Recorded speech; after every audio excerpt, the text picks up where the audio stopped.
Champion Contender Podcast. Hello, and welcome to the Champion Contender Podcast. My name is Joseph J. Jones. My name is Fabian Collymore. I'm a singer-songwriter. And I'm an ex-athlete for Great Britain. And we interview the champs and the contenders of this world from all different walks of life. We interview musicians, athletes, boxers, and actors. And we've got a very talented actor sitting in front of us right now. You would have seen him in a lot of stuff, actually. Without further ado, I'll let him tell you. It's Elliot Warren. How you doing, man? I'm good. Thank you. That was a lovely introduction. You was right. Take three. Yeah. No. This is very special. I feel like I'm in sort of a little haven right now. There's Del Boy down there. I've got Tarantino above my head. This is sick. Yeah. No, mate. More than welcome cool. Anytime, man. You're a West Ham fan. Yeah. Which to me, we won't quiz on West Ham. We're not going to talk. We're not going to talk sport because we need to get some Arsenal fans in there, though. Mate, you've had Arsenal fans. Mate. Yeah, and he's one of the biggest ones. Like, I can get you some Arsenal fans in there. All my mates seem to be Arsenal fans. It does my head in. Good guys. Yeah. Solid lads. Listen, without further ado, Elliot, tell us who you are and what you do. My name's Elliot Warren. I'm an actor and a writer. I guess they're my two main professions. Sometimes I like to call just myself an artist because there's a few things I sort of dabble in as well, like art and all sorts. But that's me in a nutshell. Okay, whereabouts are you from? I'm from Essex. Right. Yeah, okay. So I was about to say born and raised, but not born and raised. Okay. I was born up north, so I'm secretly a northerner, but I was raised in Essex. My family are from Essex and East London and whatnot, but I was born in, my dad's a northerner. Ah, okay, but so you claret and blue still, I suppose. Yeah, Burnley. Yeah. It's still the same colours. Okay then. So they brought you down here quick then, sharp. Yeah, so like my mum was born in sort of Stratford area and lived in Chapel Heath most of her life. But we went up there for a holiday. My dad is from Burnley. They went up there to visit family, and then I came about because I was very premature. They didn't think I was coming. Right. I was about 2 months premature, and I came out blue, literally, like it was nuts. Wow. And they didn't think I was going to live. Waters broke. This is a mad story, actually. I was saying this earlier. I didn't tell you the story, but I was saying it was mad because my mum's waters broke. They were like, we need to get this kid out now. So they started inducing labour and pulled me out so premature. And then as I came out, another sac came out, and they realised that I was a twin. And there was two things that could have happened. Either it didn't grow or I ate it. I ate my twin in the womb. Wow. Lads. What? That's the most plausible explanation, that when one kid isn't growing as best as it could, they decide to just grab the other one and push it. No way. Yeah, I've heard that before. It's mad, isn't it? Wow. It's mad. Yeah, it's nuts. That's lying. Yeah. Maybe that's why I'm a good actor, because there's like another fella in me. Yeah, you got your duality. Pause on it. Bit of a weird thing to say. Yeah, wow. Mad, isn't it? So you're a cannibal? Yeah. Jesus Christ. I haven't done it since, but... What's that film with old Timothy Chalamet in? Is it called Bodies? It's a wicked film. Like it's a take on cannibalism, but quite like a modern take. Yes, it's wicked. I know what you mean. Yeah. It's a really good film. Anyway, listen, talking about interesting films and like inspiration and artistry and stuff like that. You are a writer as much as an actor, but who influenced you in your acting career? Why did you want to become an actor in the first place? Yeah, it's funny, like when I was younger, I always loved movies. I've always been a writer, like always writing, constantly trying to write books and stories and whatnot. But I was saying to you a minute ago, like sport was my thing. I was a boxer and I loved it. And I was also a sprinter. And those were my two sports. And then I slipped 2 discs in my back on a trampoline at school, and it took me out of the game for like a year. And I was also quite good at drama at school. So I just like really lent into the drama and found it more just kind of, I don't know, I was just enjoying it more. It's the limelight thing, isn't it, of a boxer? Yeah, I think so. Yeah, I just enjoyed, like we'd put little shows on and suddenly I was like there and my teacher was telling me I was amazing and people come after and be like shaking your hand and say, that was brilliant. And I just enjoyed that. It felt similar. And then I started, I sort of lent into like the movies that I loved and stuff. And funny, when I was like 12, I remember watching Goodfellas for the first time. Oh, mate. Maybe I was a bit older than 12, maybe 13. But it was about year 8. What were you in year 8? Like 12, yeah, 13? year 12. Like 12, 13, yeah. And I remember watching it and then being like, right, that's me. And I started doing the buttons up on my blazer, slicking my hair back and going to school and telling everyone that I was half Italian. I'm not half Italian. And everyone started believing it. I was like, yeah, my family are in the mafia. And I just started making up these things. And then I ended up, about 15 years old, I watched Bronson with Tom Hardy, and that film sort of changed my life. Like the whole course of my life. I watched it and I thought, that geezer's amazing, and what he's doing is I just want to do that. And it spurred something in me. I remember illegally downloading it on my laptop and watching it in like LimeWire 360p or whatever it's called. And like, it was so bad. Yeah, LimeWire. Yeah, it was LimeWire. And just sitting there, like, I think I watched it 3 times in like one night, and just like, that's amazing. Yeah. And I remember we did a show like a month later, and I practically just ripped off Bronson, but wrote it myself a little bit differently, and did that. And I think that's what sparked it. And then people like Gary Oldman and Tom Hardy, Gary Oldman, and who else? De Niro, and like all the greats really. Just sort of, I just started getting through all their back catalogues and falling in love with cinema and performing and acting and being other people, and loved all that. Yeah. How did the ends shape your writing skills? Do you know what? Like, I think I grew up just me and my mum in a little 2 Up 2 Down, and spent a lot of time playing out. Even in my up at my dad's, like playing. I've got 3 stepbrothers up there, so it was a very different experience. I'm an only child, in blood. And so it'd be just me and my mum, and I'd go out and make friends and whatever. And then up north, I'd have 3 stepbrothers, and they're in a similar situation, just sort of like working class families.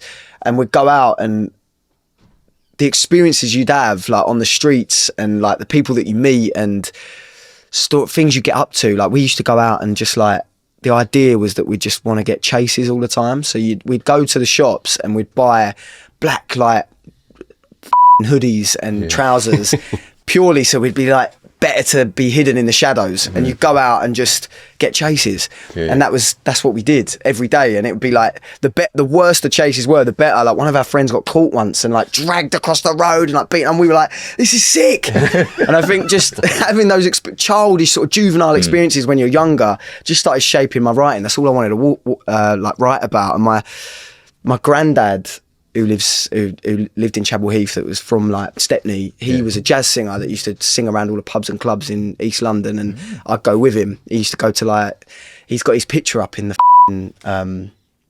palm tree. What's his name? Bob Staines. Oh, right. Because I started off as a jazz singer. Oh, really? So do you know Robert Staines? Oh, I'm sweating already now. Yeah, no, that's all right. It's all right. It's, I used to do that.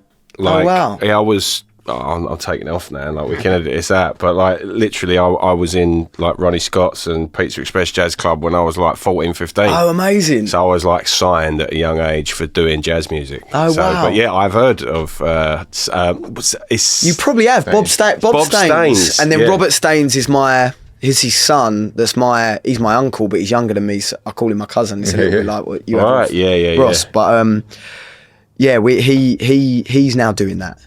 And he's a jazz singer. You might know of him. I probably do. Yeah. Because he's really good. Oh, and I'm sure you were really good. And yeah, you probably know each other. Oh, that's mad. Oh, that's cool. So look, like, I mean, it seems relevant, like your past and wanting to get chases and things like that, as you call it. Like writing something like Flesh and Bone. Yeah. You know, like I was watching a little trailer of that I found on YouTube. Right. Yeah. It was obviously like Crime World and things like that, you know. So that all come from your mind, yeah? Yeah. So what is that about for people? Is that still going, or Flesh and Bone? Yeah. No, it's kind of, mate, look, never say never. Like, I love that. That's got a very special place in my, got it tattooed on my arm there, Flesh and Bone. Yeah. And like, it's just, that was like the beginning of everything for me, really. That play meant a lot. Means a lot to me and just other people. And I say never because there was a TV show like almost sort of happening at one point, and we've been asked to sort of put it on again from a few people, but I don't know, like it served its purpose, and it was this time and thing that I did for 4 years, me and my partner Olivia, my fiance. And our little crew, we did it for years, and we sort of travelled all over the place, Australia, and went all about. And I think it's quite nice to leave it there and have it as this beautiful thing. Well, what a way to finish it, winning the Olivier Award. Yeah, that was nuts, man. That was absolutely crazy. Tell us about that. I mean, going from something that's obviously your baby and, you know, something you've cradled and written yourself to stand on a stage and win an Olivier Award. Nuts. Yeah. I mean, what's that like? It was, mate, it was so mad. And like, we came from really, like a really honest place as well. We were just buzzing at every moment when that show won a lot of awards. Everywhere it went, it sort of won everything.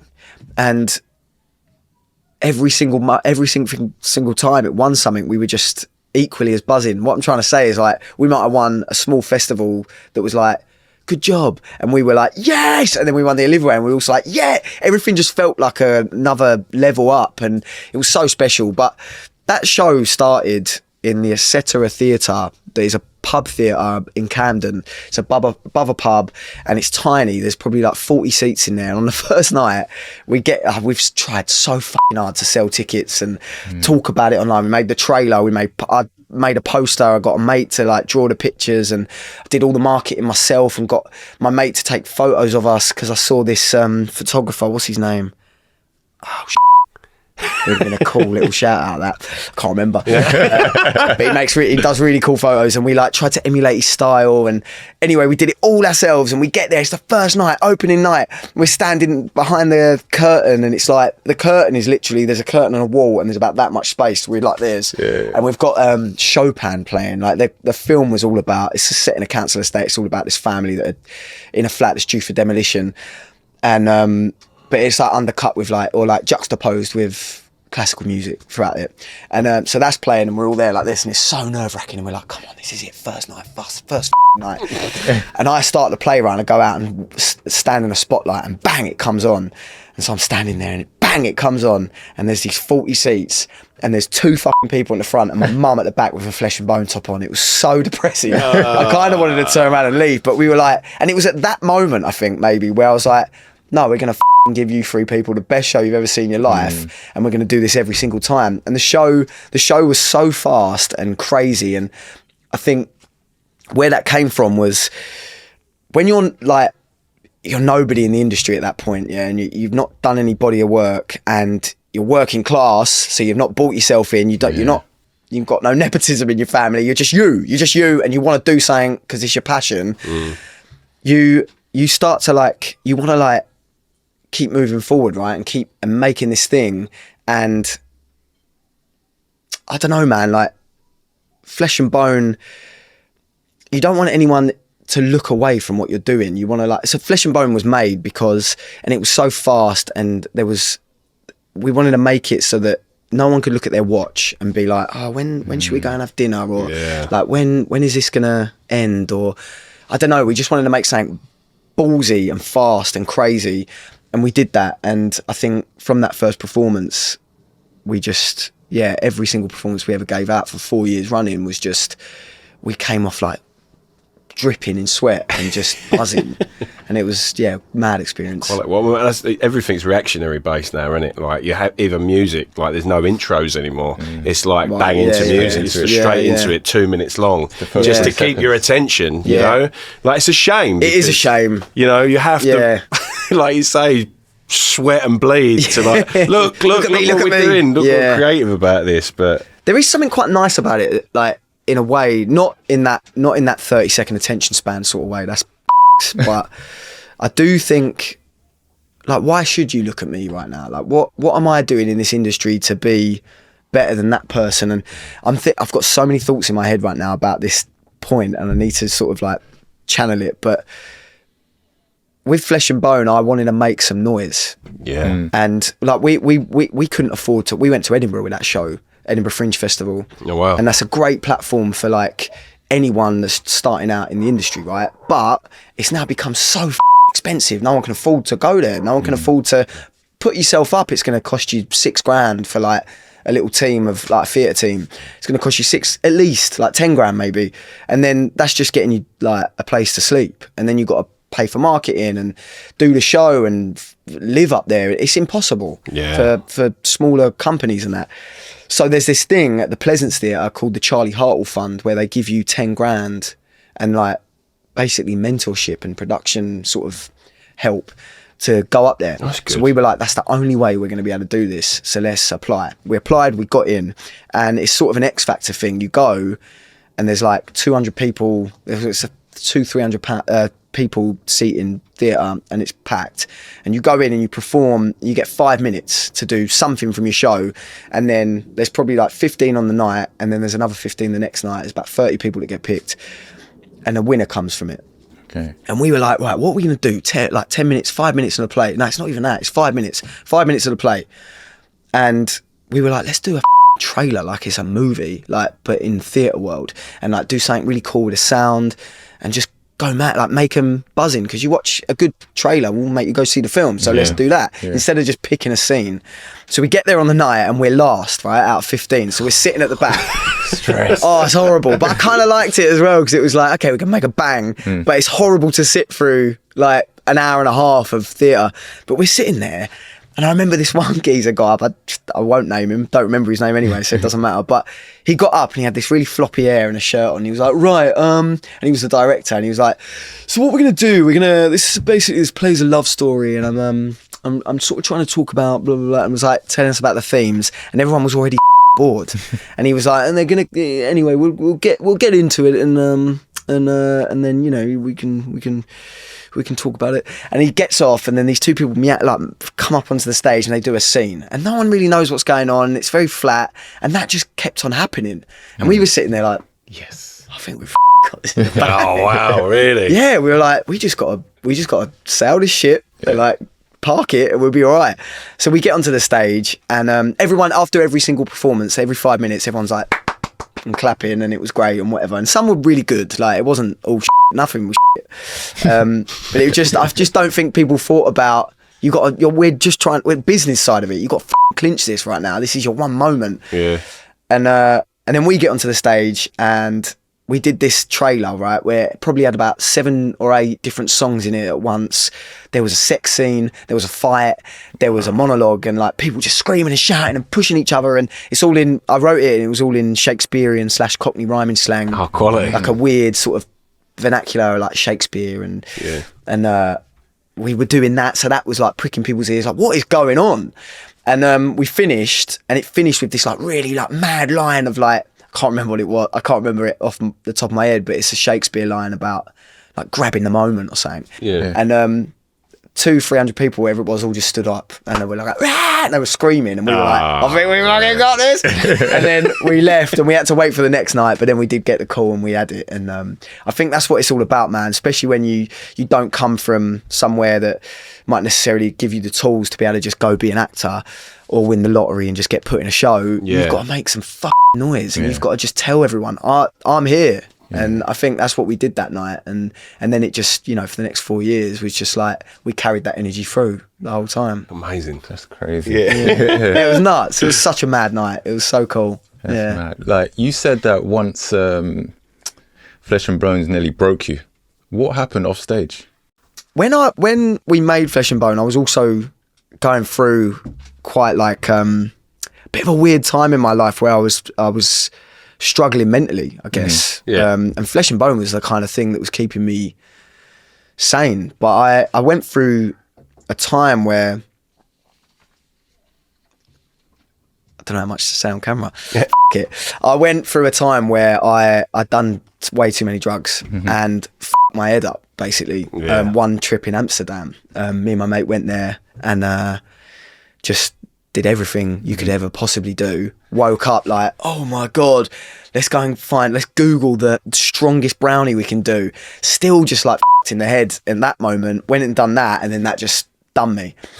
Scared myself so much that I was just in maybe I almost like induced a bit of psychosis or something, because my brain just went into a very odd place where then I was just having panic attacks every now and again and things like that. So I was in that headspace. Flesh and Bone was happening after that, but like in a time where I was still sort of healing, and it kind of saved me because I was just totally focused on it. And then we were getting all this adulation and like good times, and we were rehearsing it and doing it in places, and it just kind of, I forgot about it. But then if you're talking about what I think you're talking about, there was one night in Adelaide Fringe Festival in Australia when we won an award to go out to Adelaide for free. Otherwise we wouldn't have been able to get there. Yeah. That was another thing that was just like, result. We're going to go to Australia. And we won best show of the whole Fringe, which was nuts. Yeah. But anyway, out there was one night where we're in this theatre and the start of the play, we're all like dancing to this, what's the song? You'd know it. Can't remember, but it's like a jazz number, but it's like Dave Burbeck, like kind of all just sound. Oh, right, okay. You know that one? Yeah. So that plays, and we're in the pub, and it's all about the pub, and then that comes on, and we're all dancing, which is a bit mental, but that happens, and there's a fight, and it's always usually every night used to get us. It was in the first like 2 minutes of the play, so it always used to get us like proper amped up to carry on. But this one night I was feeling really low in my head, and we'd done the show for like every night. We were doing matinees. Some days we were doing it 3 times in a day, and I was just like, I was done. I was exhausted.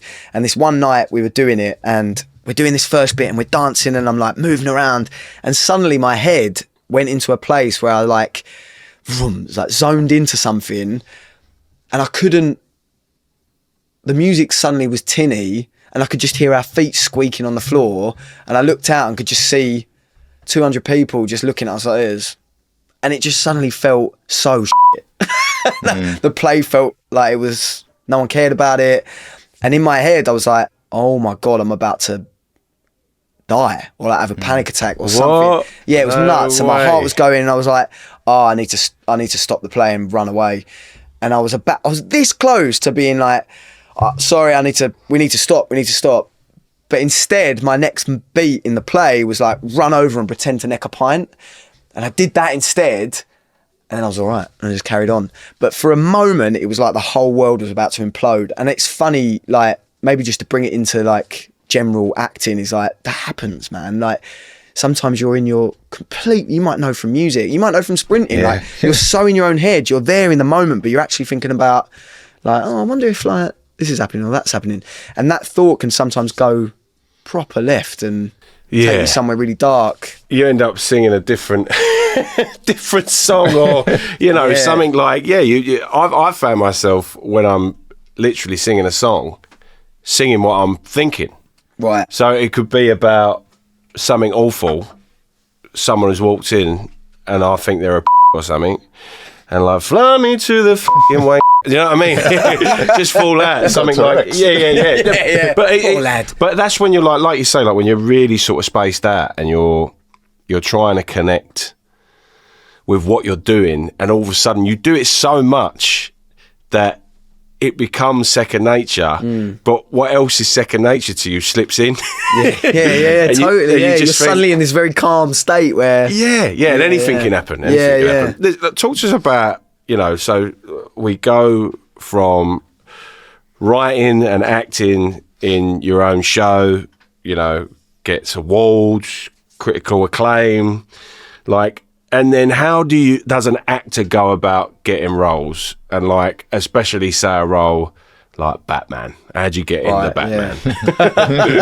Yeah, it's nuts, that one. Like, it was, I think when you get an agent, that's the main thing. Like, the very first thing you got to do is get an agent. You got to get a good one as well. Like, I signed up, I was with an agent called Felix de Wolf at that time, and they're brilliant. They're like a middle range, like really good, strong agent that will get you in the doors. But you slowly find out that in this industry, like there's maybe the creme of agents. There's like 5 of them, 6 of them, and then there's the middle grounds, and then there's like a billion down here. Like my partner was with one called Robot Fish, and she was like, it was her first one, and she was like, I just need an agent, man. Like, these are interested. I was like, who are they? Robot Fish. I was like, they're not going to get you. What are they going to get you? Big shout out to Robot Fish. Yeah. Go on, Robots. Yeah, so there's one guy listening like, I need to change the name. That sounds like a sex toy. Yeah, it's a bit weird, isn't it? Robot Fish. Yeah. Got your Robot Fish? Yeah. But yeah, I was with this great agent, and they you can get into those rooms, I guess. And Batman actually, do you know what? There's a better story to this. You might as well cut all that. No, go on. Let's just go with it. I'm like trying to talk too quick and not actually thinking. The reason I got into Batman was because Lucy Bevan and Olivia Grant, that are two very big agents that casting directors that cast Batman, were invited to Flesh and Bone, and they saw the show. They were invited by my agent because I wanted casting directors there, because I kept on getting asked, who was it that kept on asking me this like all the time, like, what do you want from this, what do you like, when we were doing the play? And I was like, I don't know, like, just to act. And they were like, yeah, but what do you want? You need to think about this, like, stop being an artist and be a businessman for a second. Who's coming to see your show and why? Like, bring people that need to see it. And that's why I ended up writing on Top Boy as well, because Ronan Bennett saw the show. We'll touch which on I guess that we'll touch on that later. Yeah, definitely. But that they invited them agents, and then they got me in the room for Batman, because they were casting that it's probably a year later, to be fair. But I got the call and they were like, right, come in. And we got some weird sides of like some random film that I'd never seen before. It wasn't Batman, you weren't allowed to see the script. And it was just this like New York gangster. I just had to go in and like be this guy. And I remember doing it and being like, I'm not gonna get that. Honestly, I swear to God, I don't know how many actors you've had on here, but you do 100 auditions and you might get one. Like, the rejection is crazy. You know this from music and sport. It's all similar. But acting, I feel, I've been in a little band and I've also done a little bit of sport. Acting, the rejection is like, there's just nothing you can do about it. Like, you go, all right, well, I'm going to go write a better song, or I'm going to go get better time. With acting, it's like, well, I'm going to go work on nothing. I'm going to go work on being a better actor. It's just different. Like, you're always waiting on people, unless you're making your own stuff. You're just waiting. Like, get me another audition, or I hope that producers see me. And it's horrible, but you eventually, you just have to turn up. They say that the audition is the job, right? Like, when you get on a job and you're there and you're doing it, it's great. Like, you don't want to be anywhere else. Like, it's your dream. But the audition is the job. So your work is to go in, give the director like the version of that character that you think you can do, and see if you get the job. And Batman came about. I did it. I left, and I thought, cool, like, whatever. There's probably going to be a million people that are better than me at that. And then I was sitting in a cafe writing, and I got a call, and it was it my agent, or was it? I feel like I spoke. No, it was my agent first. And she said, she was flustered. She was like, we've got this producer he's called in and he wants to talk to you and he's going to call you in about an hour. I was like, all right, what? And he for the Batman. I was like, hell, really? I was like, okay. So I was waiting in this cafe, and then he didn't call. And so I was living in like Dalston at the time, and I was just walking up and down Dalston Kingsland Road, like, waiting. Is he going to call? I think I had a pint. Like, I was just walking around waiting, and then he didn't call. And so I went to bed like, I haven't got it. He's found someone better. And then the next day he called and he was like, hey Elliot, how's it going? I was like, all right. And he was like, yeah man, we're just wondering, I can't even remember what he asked me, but it was weird questions. It wasn't anything really to do with do you like tomatoes? Yeah, maybe. Weird hey, I'm wondering if you like tomatoes, man. It was weird stuff. And then he just went, and that was it. And then I didn't have to do a recall or anything. They were just like, yeah, you're in, and we can't tell you what part it is. We can't tell you anything about it until you come in and you meet everyone. And that's what happened. I went in. I knew I was a leader of a train gang. Yeah, that's all that I knew. And to be fair, your head goes in a lot of places. I was like, I'm the new villain. I'm the Joker, bro. I was like going everywhere. But then I went in and they were like, right, here's the script. And I couldn't see anything. It was all blacked out apart from my bit. So I had to find it. And then it had a few lines in it. I was like, okay, this is my bit. This is cool. This is amazing. I'm going to be in a Batman. And that's kind of how it happened. Well, we had Craig Middleburg. I know you did. Yeah, yes. I saw that. And we was talking about like, how does that feel to get cast in like a Batman role and things like that. It was like, yeah, well, it wasn't quite like my mate Elliot who got a talky part in it. You know what I mean? So, yeah, big shout out to Craig as well. He's going for a bit of a shit time at the moment, isn't he? Yeah, so he's all right, and God bless his mum and all that stuff.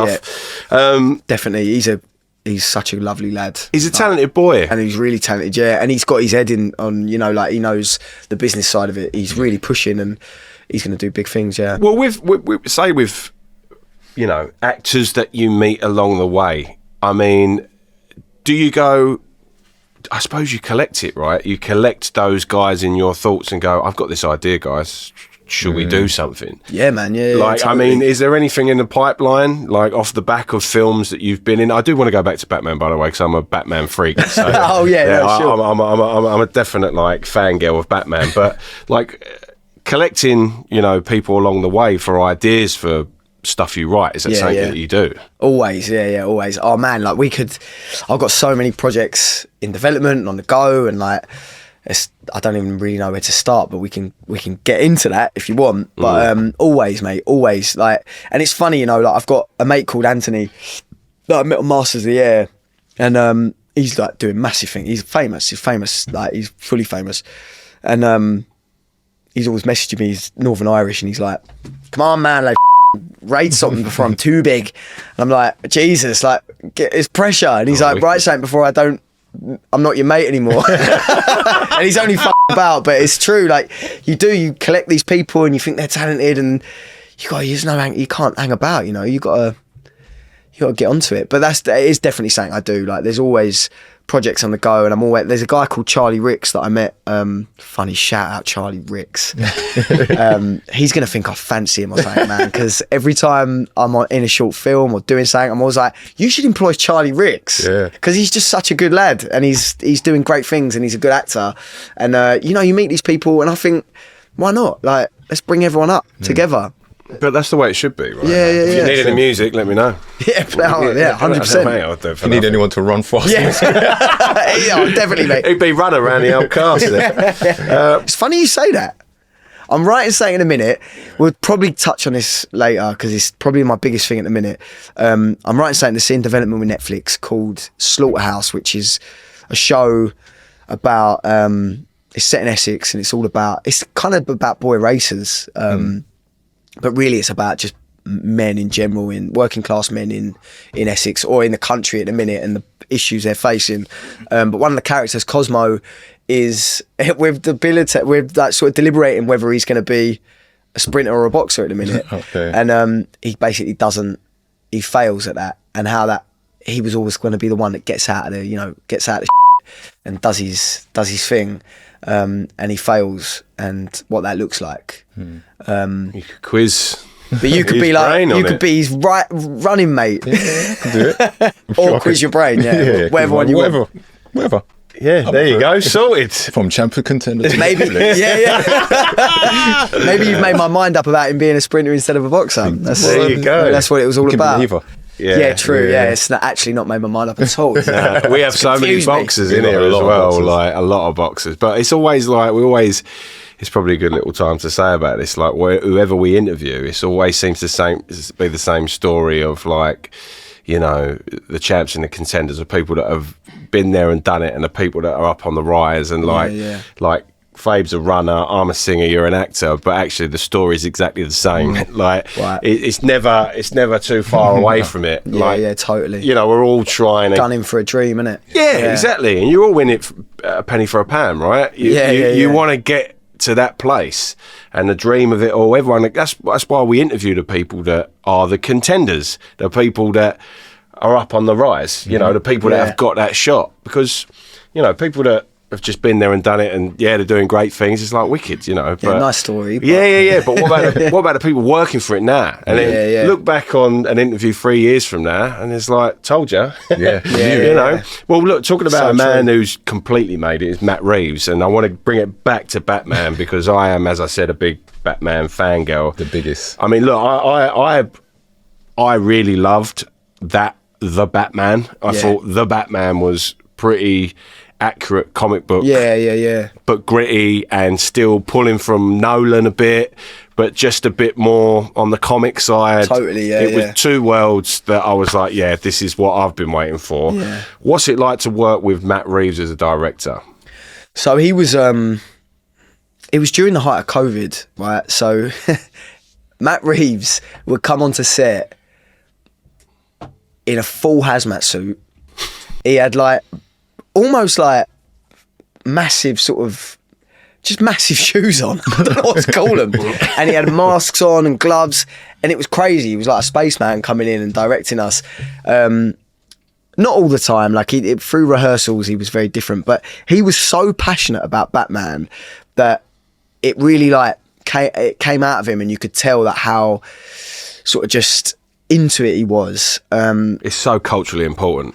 Yeah, oh god, yeah, man. Like Yeah. Batman was he was my superhero growing up as well. Yeah. Like, so to get beaten up by him was an honour. Yeah. It's so funny. There is a story about the fight that I'll tell you in a minute. It's Yeah. really fun, like mad that happened. But he was great. Like it was the first big director I'd ever worked with at that time, and it was just another level. Like I think you know the shot where it's raining and Batman comes out and it's me, like I turn and look to the camera. I don't know if you remember that exact shot. Yeah, I do. Yeah, Do you? Yeah. Well, we did 60 takes of that. It was crazy. We were freezing as well because it was January or something, or February, and there was rain coming down on us. We had wetsuits on, but it was still cold.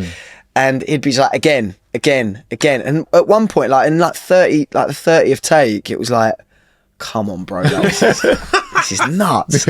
But by the so you go through that and you get to the other side of it going like, you care about this. Like you want exactly what you want. And it was not because like I was turning badly or Rob Patterson was coming out badly. It was, I want the rain to be hitting your shoulders at the right time, or I want that guy to like flinch his arm with his knife at the right time. It all had to sing and move in this perfect moment. And he was apparently doing that with every shot because he wanted the film to feel like a comic book, fit like everything was artistically perfect. And I respect him for that, man. Like, I think it's mental, but it's also incredible. Oh, mate, yeah. Are you similar to that when you're directing? Do you know what? When I've directed film in the past, not at all. No. Like, I quite like the organic, just weirdness of like whatever's going to happen happens, and we're capturing that. And also, like, the world might end, so let's just get it. It's just quick. Yeah. But and I also kind of like I did a short film called Hard Times. Probably the biggest directing thing I've done. Been doing really well on the circuit. It's Yeah, the trailer looks sick for that. I watched that Oh, today. thank you, yeah. Look, I've got to watch it. Yeah, you'll have to. I'll send you it after this. Yeah. But it's won loads of awards, and it didn't get into any massive festivals, which we were a bit like bummed out by because we thought it would. But I think it wasn't maybe hitting on like topics that are really relevant. It was more personal, and I don't know, but it didn't. But it did really well on the smaller circuit, really well. To be fair, fuck that. We went to LA. It got on the Sony Future Filmmakers, and we got to go to LA and win like and go around like Sony sort of lot and stuff. You know, like the filming lot, like that classic one you see with the sandy buildings on loads of films. Yeah. Which was amazing. So it did all right, but. Yeah, with that, it was all very handheld, and it was very like there's a short called Fish, not Fish Tank. That's a Fish. What was the other one? Robot Fish. Robot Fish. It's a film called Robot Fish. It's really good. No, Andrea Arnold's first short, Wasp, or one of her shorts. It felt like that. It was like it's like council housed and violent and just naughty and about it and real, and we were trying to sort of do something like that but mixed with like the Safdie brothers, like Uncut Gems and Good Time and films like that. Uncut Gems is unbelievable. Oh, it's so good, isn't it? Harry never got the Oscar. I know. So sad. I know. Stupid. And like that film did exactly what I was sort of talking about earlier with Flesh and Bone. Like you can't look away, and like some people will hate the feeling of watching that film because it makes it just almost going to have a breakdown with Adam Sandler. You're there like, oh my God, it's mental. But I remember watching that film in the Rio in Dalston, the Rio cinema. Great cinema. If you've been there. Yeah. And they got a little downstairs. Yeah. There's quality in there, man. Yeah. But the overground rattles over the top of the cinema every like 5 minutes. But it added to the film. So like I was watching this thing and then trains would be going over and I was like, oh, it's too much. And when he gets, popped in the head, spoilers, it was like a relief. I was like, oh, thank for that, he's gone. Yeah, I know. Relax but now. you didn't feel, if you've never watched Uncut Gems, Adam Sandler, like he deserved the Oscar for that. It was an unbelievable performance. Like you were just a wreck throughout the whole thing. Do you know what else is a good cinema? And I'm glad they reopened it. You know, the Little Odeon up in Romford, right? They reopened that? Yeah. The Little I've been to Odeon. Romford in a long time. Mate, they reopened it, and it was like they did it up in the like shopping centre right at the top. Yeah, so you know where the old nightclub used to be up there. So I can't remember what it was called, but my mate Tom will kick me in the teeth for this. Tom's an avid listener.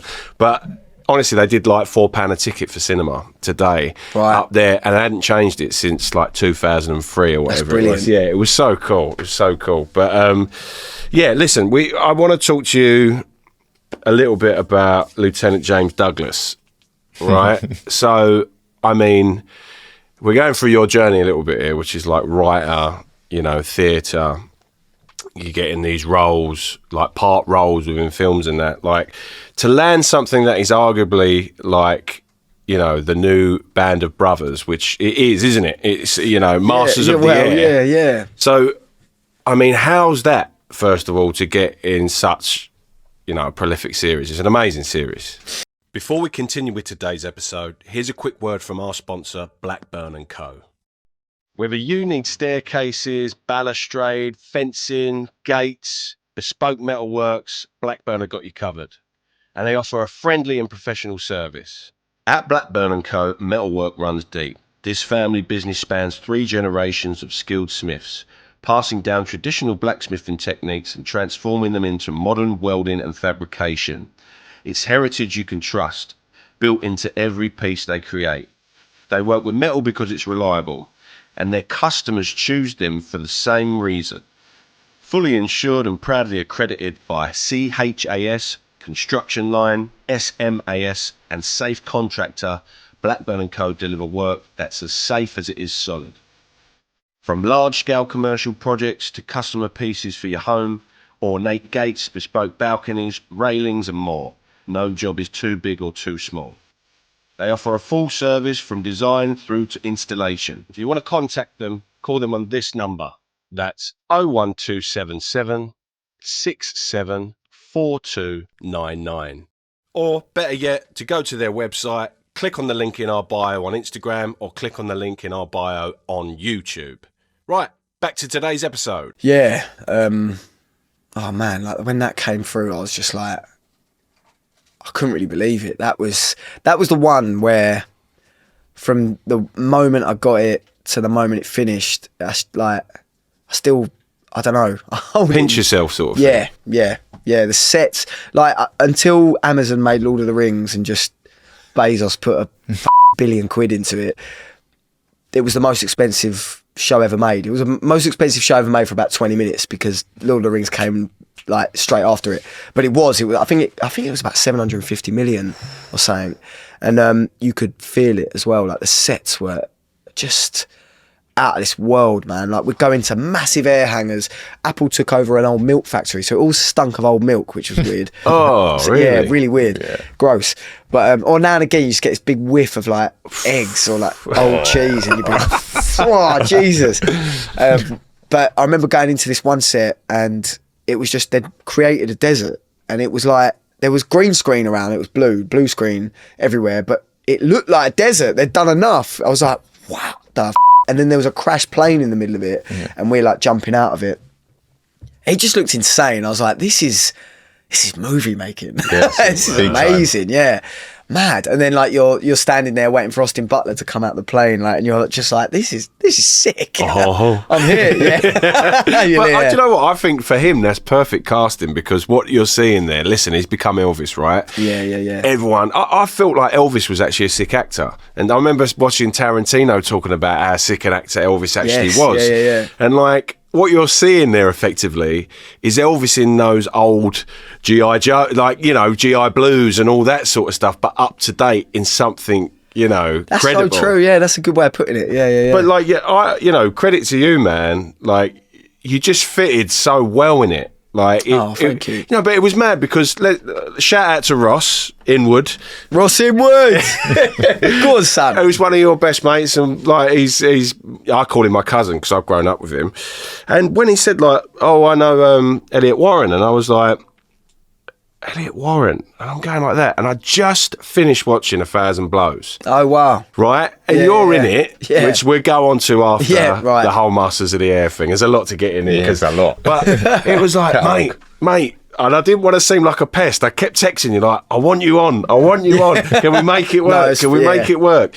Because I really do see you, like, especially watching Masters of the Air, it was like, mate, it's so you look so natural. Like, nice I don't know what it is, like, guys that have something within acting, you know?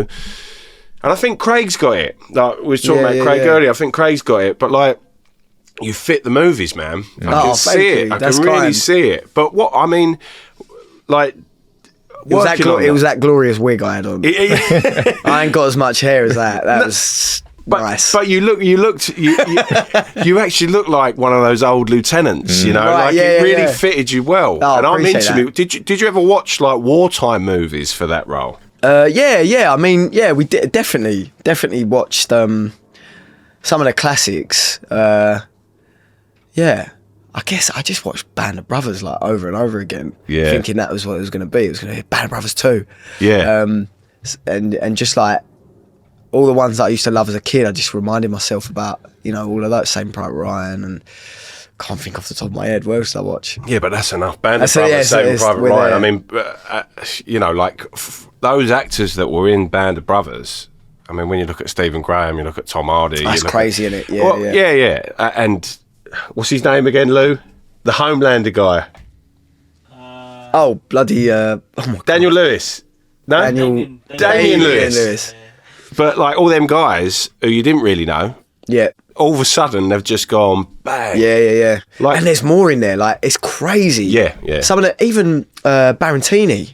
Yeah. Who's just made Adolescence and directed Boiling Point and all this. Like, he had a couple of lines in Band of Brothers, and like Michael Fassbender, and like there's everyone was a face. It's crazy, and everyone's slowly getting their time. Like, all right, Stephen Graham is an absolute icon. Yeah. But right now he's complete and utter superstar, right? And Wasn't then. No, it wasn't then. And like I just feel like that show birthed the male British talent that we have today. Do you feel like that Hopefully now, though? Masters of the Air does the same. Yeah, I know, but it did, like, for me as a fan of Band of Brothers. Sorry, Fabe, you ain't got a word in edgeways in it. But like, I love movies more and TV and film more than music. Like, I should have done f***ing acting, really. But no time like the present, mate. No. Listen, if you're looking for someone, play it down and that fat guy. Listen, I'm there. But like, I don't know. Like, you could just feel the actors that were new faces on there. Right. It was a similar vibe. He was like, yeah, they're going to smash it. They're going to do stuff. Like, I don't know. Oh, nice. I see it for you. You know, I don't want to... really bloody kind, thank you. Don't want to blow any more smoke up your ass. No, please, carry on. Us actors need it. We get a lot of rejection. Oh, mate. We need the smoke. No, I'm joking. That's very kind, thank you. Yeah. I hope so too. Yeah. Did you ever get to meet the likes of Tom Hanks and Steven Spielberg? I did, yeah. I've got a funny Tom Hanks story, actually. Yeah, we did. We did a boot camp for Masters of the Air where we were like, had 2 weeks of sort of army training, and we had heard all these stories about Band of Brothers being like put through their paces, people crying, people wanting to leave, and actually because we were airmen, we got treated with like a bit more respect, and we had cups of tea and that, and it was all right. It was still hard. We was doing like caterpillar push-ups and well, do you know what they are? Like, all together and look at me. And like, if you were the one that couldn't do it, you had this sergeant Captain Dale Dye. He's mad.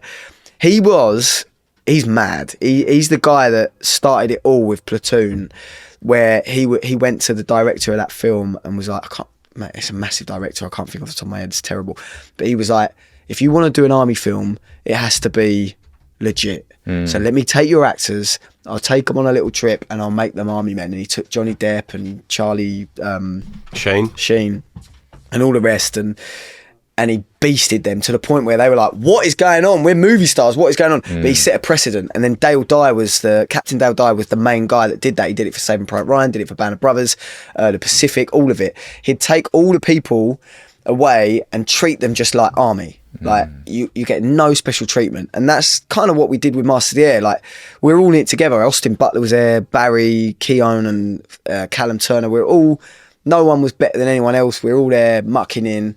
And it was a really lovely experience in a way because it made everyone like really close mates. Yeah. And so there was no hierarchy on set, which was something that, you know, sometimes there is a hierarchy and you have to sort of get in line, which is annoying.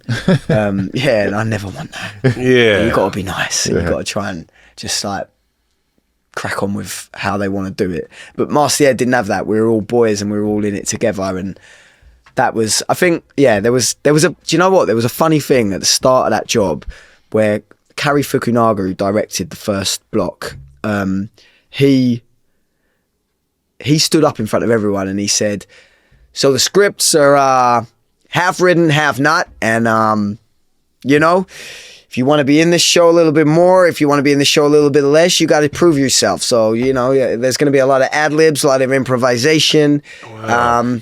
Show me what you got. And we were all like, you know, way to like try and divide the crew. Yeah. But I personally believe that I did very well in that respect and ended up getting I think I was written into 4 episodes in the beginning and not many scenes, and got myself in sort of 9 or like 8 out of 9, one less than the whole thing. And ended up getting myself a lot more scenes just because I kept on just pushing and putting myself into things. And like me, I got very fortunate because I was in the same plane as a guy called Anthony Boyle that ended up, me and him are really close. We're like very good mates now. He's coming to my wedding hopefully in July. And because of that, we were in the same plane. Me and him just really got on. It was funny because in my head I was like, right, I need to get on with Anthony Boyle right now because he's 3rd on the call sheet and I'm 30th and he's gonna get loads of lines. So hey man, how's it going? Like he said that we got to improvise, like come on. But it so happened to be that we ended up being mates properly anyway. And it really worked out. Yeah, so I ended up getting in loads more scenes and getting more screen time. It's like that in this industry, man. You just got to get it. You just got to go out and grab it. But that's like anything, isn't it? You know, like whatever you do artistically, it's like if you don't grab the ball by the horns, then you ain't going to crack on. Yeah, you know what I mean? Like kudos to you for doing all that. You know, like it's mental. But like, have you got like, you know, Austin Butler in your phone there and Barry Keoghan and all that? No, I got some of them, but people like Austin and Barry, they have a phone for that job. Then their number gets taken because they've given it out too much. They get a new number and it goes like that. Yeah. Oh, mate. I've got a mate called Dave Shields and he's like, he's so posh. He talks like it. He'll love this.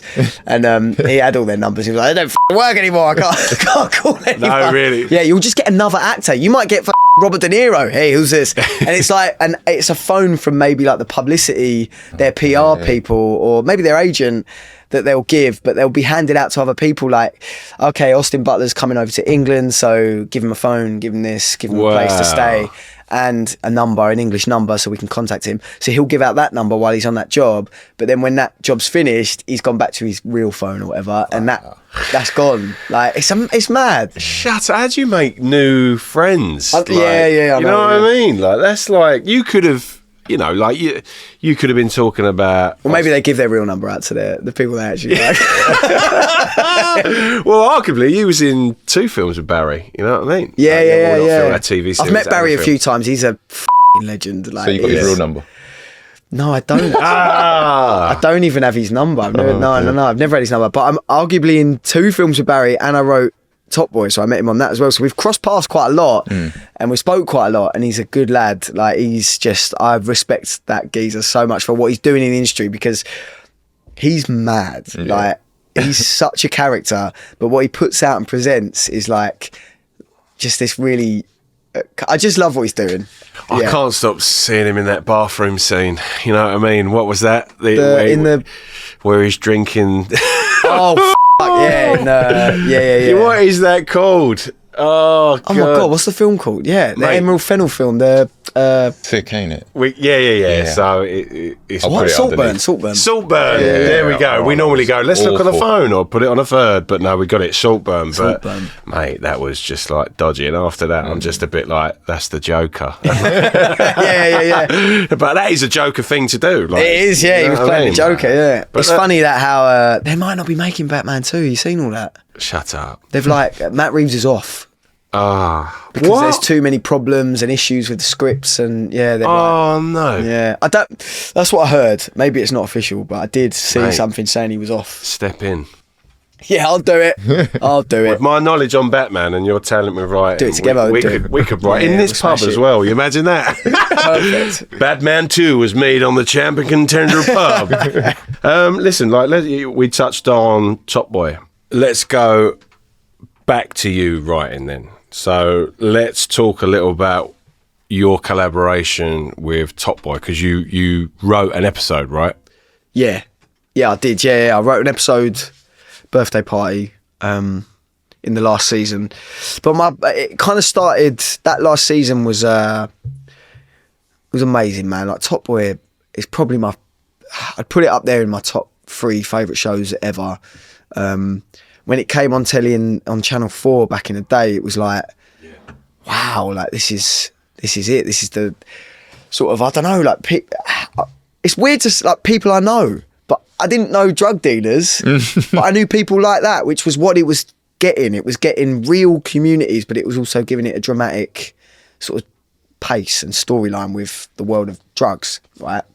So that's why I fell in love with it, and I just loved that show so much. And when I did Flesh and Bone, I was like, my one thing was I want to get Ronan Bennett into this show. How do we get Ronan Bennett to come in? Like, because I want to write on Top Boy. Actually, it was I want to act in Top Boy. That's how it started. So I want to be in Top Boy. Somehow, I'll be anyone. And my agent weirdly had a connection with him and was able to get my message to him. And the message was, there's a play going on in London that is about gentrification and is also about a family that are in a flat that's due for demolition, and they don't want to leave because they don't want to be dispersed around the country like these people are.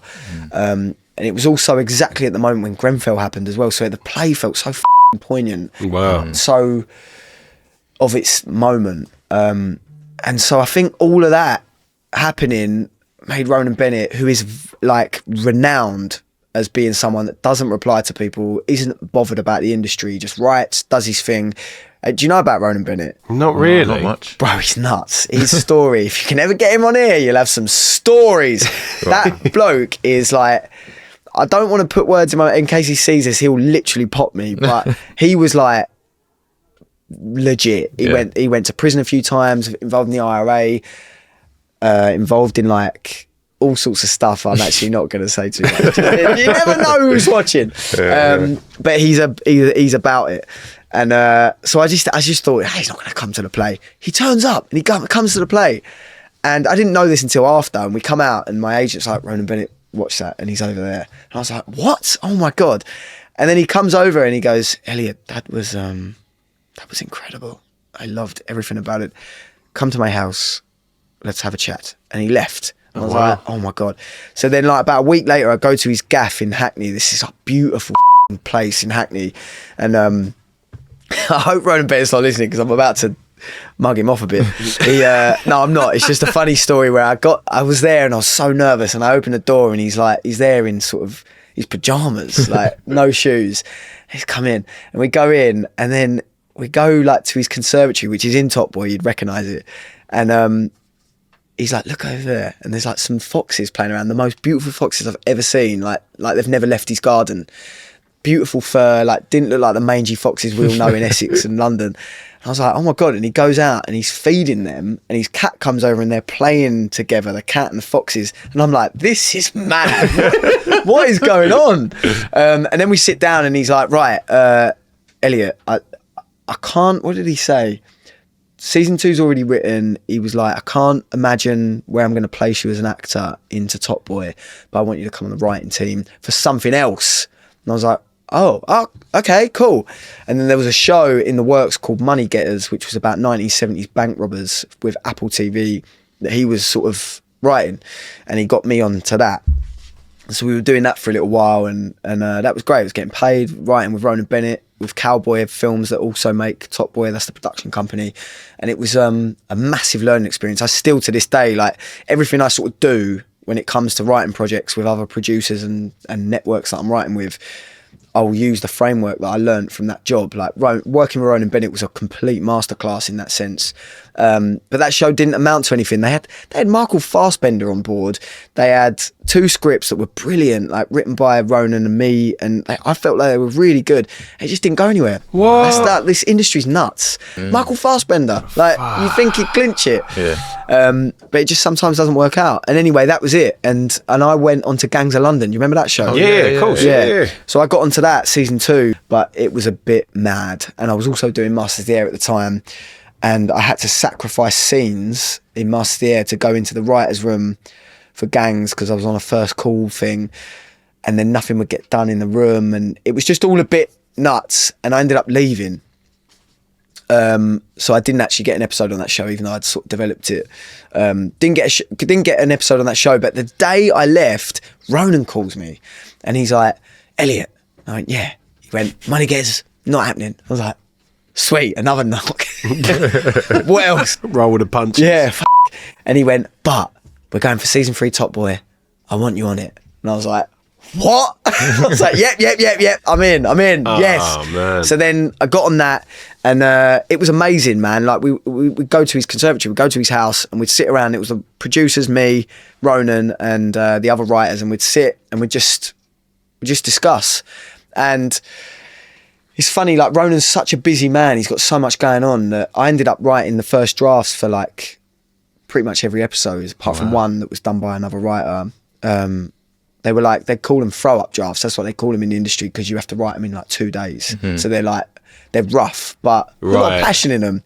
But like a lot of voices get involved in those scripts, and a lot of reasons to not do stuff. And there was a lot of youth love that show, right? The youth love that show, and we had to sort of take things out because we didn't want to influence culture. But the Top Boy's culture shifting, right? Yeah. And we're there stabbing up people and doing things, and I think we had to dial back sometimes, or change storylines, or make people learn a lesson instead of like just going all out killer. You had to appease a lot of things. So the scripts were a bit of a dance, and some people weren't happy, some people were. But yeah, it was done, and I'm just buzzing that I was a part of it. Like, it was mental, man. Like, I wrote the first draft for the last episode, and a lot changed. Like, Ronan put his spin on it and did what he wanted to do, but I wrote it as a complete fan. And I was living in London at the time, in like near Finsbury Park, and I remember sitting in the kitchen in my pants, like I was just sitting in my boxers writing Top Boy, and I had to pinch myself and be like, I'm not writing fan fiction. Like, this is it. This is Top Boy. Like, this is nuts. Wow. This is nuts. Like, when it came out, I was what, 15, maybe 14, 15, when the first season came out. From that moment to like, maybe I was probably 30 when I was writing that.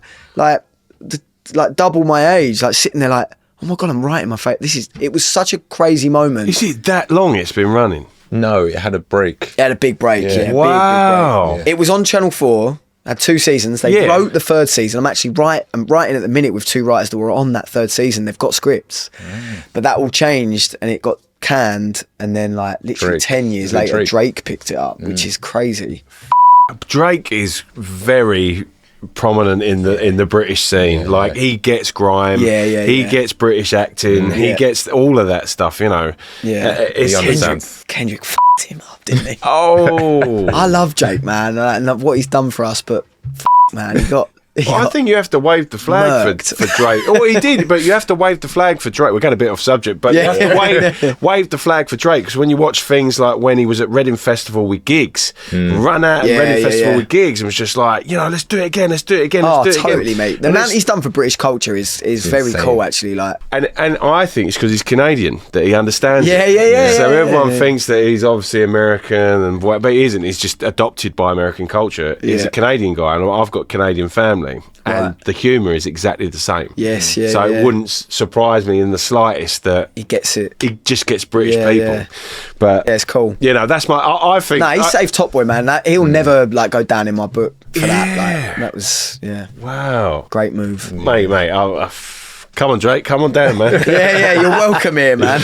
Did you feel pressure when you was writing Top Boy? Yeah. But at the same time, it's weird. Like, really back myself with writing. With acting, you get that imposter syndrome thing. You know that people are out there like doing crazy stuff. I think acting, as much as you know, the whole nature of the job is to be someone else. People want people that have gone through shit or experienced stuff. The authenticity is massive in this game. And with writing, I feel like I don't, like we were talking about earlier about like at the starting line of a sprint, I used to get freaked out. I used to box, and before fights, I'd be sick before fights, like, out of nerves, mad. I just didn't want to lose so bad. Yeah. And with acting, I'm better now, but like in the beginning, I was just so nervous. Yeah. With writing, I've never had it. And like, I'm not even ever trained in writing, or like sometimes, like my script, if you read one of my screenplays, it's this and that, and like there's swear words and spelling mistakes, and like, but people love that. It's just real. And I just think like, I've never, even with something like Top Boy that was so massive, I felt in control of what I was doing, so I was all right. Is it because you watched it from so young? Maybe, yeah. And I was talking about people that I know, and like the thing that Ronan was really trying to get out of me was like, or what he really liked about my writing was that I can talk about a certain demographic, but also put high stakes on that. Okay. And I think I was confident with that at least. And then Ronan was riding, like, he was captain of the ship, so it was his storylines, and I'd just like sort of write them in. And I was happy with that. But what is it like writing for someone like Sully and Duchesne and Jack? Yeah, it's nuts. Jack's my favourite. Yeah, always. Yeah, same. She's so cool, man. I love her. I love her so much. She's sick. Jasmine Jopson, yeah. But I don't know. Like I felt like Sully was quite easy to write for. I feel like I got him instantly. He was always my favourite character. He's a psychopath. It's mental, and I loved writing him. The lines always came out quite naturally. Duchesne, like he's the top boy, and I feel like similar thing. Same with Jack. I feel like they're just so written so well that if you can, the job of a writer before you get your own show is to jump on board and grab someone else's voice and write for that voice. And I feel like Top Boy was quite easy because the characters were so rich that you could just get on board and just crack on with it. Yeah, mate. Did you ever feel pressure? Like, say, as a white man writing for black roles? Yeah, I guess so. Yeah, I guess that does definitely come into it. But I always saw it as more like Top Boy for me was representing me because I was working class, and it was I knew that world and those streets, and I feel like because of that.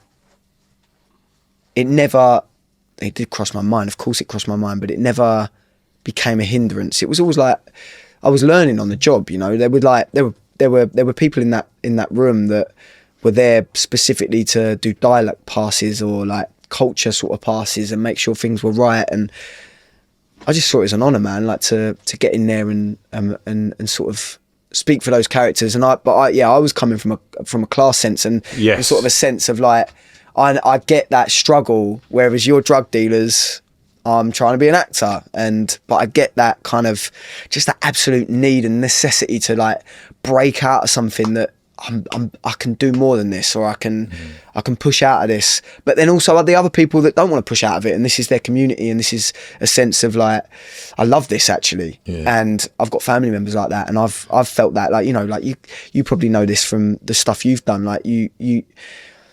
Coming from a working, like I've said this word a million times, but I actually don't like using it. Working class background, like what I love about that is the sense of community and the sense of like we're not fully focused on like money or business, or it's just love. Like usually it's respect, love, and family, and I think that's what I was pushing with Top Boy all the time. And so really you could, like, the characters potentially in my episode at least could have been any colour. Like it was more about where you come from, who you are and what you stand for. And but is it frustrating when you write the whole season and you only get one episode. Yeah. Let's not. we can really go into that. Yeah, it was, man. Like I would love to have had a couple more. There was one episode that was very heavily influenced by me, and was a bit gutted that wasn't mine. They're even to a little Easter egg. They call their kid Jack, and my kid's called Jack in not my episode, and that's the episode. That's the one. That's I wish it was mine too, but no. But I guess it's sort of, you're a part of the process, and it was such a giant compared to where I was in my writing career at that time that I was just happy to be on board, man. Like, it was sick. Yeah, but yeah, there is a little bit of that. Yeah, of course. Like you say, like working class background and things like that, like you could have hit the nail on the head more. Like I really don't think it really matters where you're from. Yeah. You all go through the same journey, and I remember being in, like, you know, Glasgow, and I'm a Cockney in Glasgow, like going on tour, you know. And the Scots can hate the English, right? But it was like, I remember this guy coming up to me and was like, "You know what, Joe, you're right." He's like, you're absolutely all right. You know why? Because you're working class. Yeah, exactly. And I was like, I get it. And then again, I went on a trip to Galway with two of my best mates, and I'm not going to go through all these.